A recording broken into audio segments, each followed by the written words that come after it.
You promised us a couple of weeks ago 2 wins in the bounce. You've got it. You've progressed in the next round of the Youth Cup. You must be pleased. It's how we managed the game. I think more than anything, I think we fully deserved to win the game. If anything, we could have been a lot more comfortable. We get ourselves into so many good positions. First half, before we scored, I think Jake Hasty has a couple of chances. Maybe we can get ourselves ahead. So I think over the piece we deserve to go through. And it just shows a wee mark of where we're moving to, because we played Kilmarnock earlier in the season and they're probably one of the better sides we've played in the league. But I thought today we were slightly ahead of them. So it shows the kids are taking the information on board. But I suppose the one thing you have to be careful is you don't get too carried away. Yes, we're making small strides. Yes, we've won back-to-back games, actually back-to-back clean sheets. That's the first time I think in the league the other day against Partick Thistle we have had a clean sheet in the league. So that's pleasing. It's maybe just that little ruthless streak of when you get opportunities, particularly in cup games when there's no comeback sometimes, go and smash the ball into the net, go and be ruthless and put the team to bed. But overall, if you'd told me, would have beat Partick Thistle and beat Kilmarnock in the cup, I'd have been delighted. You dominated for large spells in terms of chances. I mean, your team created them throughout the 90 minutes, even though a couple of hairy moments near the end restricted Kilmarnock to very, very little on Brett Long's goal. Well, that's the pleasing aspect. We spoke to the midfield during the week because we feel as if Kilmarnock want to play through midfield. We showed them some PowerPoint presentations and some clips from previous games we've played in, where we can actually step on and stop them playing in the midfield, how we can nullify them, break from there.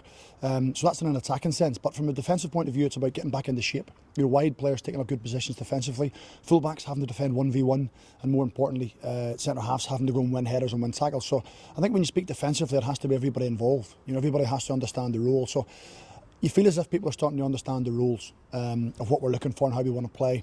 And that represents itself in the game when you get a clean sheet. So, to restrict Kilmarnock to, I think they had 2 shots off target. I'm not too sure they had many shots on target, which is good. But it's something they have to try and maintain. I said to them during the week, I challenged them before the Thistle game, can they up their standard? Can they maintain their standard? We've shown we can do it over one game. Can we do it over a period of games? This is only the second game in that period. From an offensive point of view, you mentioned you created chances and Rivers. The one you did take was a terrific free kick from Ross McLean. He'll be delighted with that, as will you. Yeah, the only downside for Ross is that we think he's away to the hospital with a fractured collarbone, which is disappointing. But when the free kick was up, I was asking for Luke Watt to hit it. Robbie Leaton said, Ross was practicing them every day and training. He does. He's at me every day. Can I hit free kicks? Can I hit free kicks? I allow him sometimes. I don't allow him all the time because sometimes I think he just wants to lash the ball. But it's a terrific technique. He's come back to the goalkeeper's side. The goalkeeper took a step to his left, trying to protect that side, and he went back the other way. So, I think it was a goal fitting to win the game. But over the piece, definitely we deserve to win.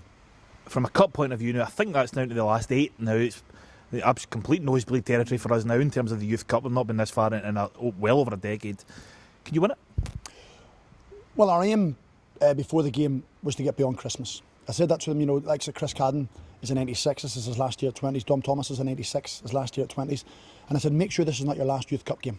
Make sure it's not your last Youth Cup game. Don't come in after the game thinking, well, that's my Youth Cup career over, without having made an impression on it. Today we made an impression. We got beyond Christmas, which was our aim. Of course, you have to look at the draw. The draw has to be kind to us.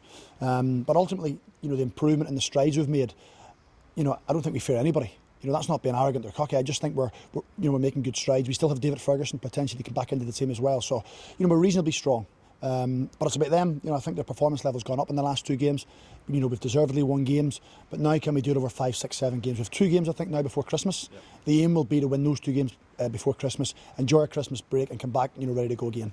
Stephen, well done. Thank you very much.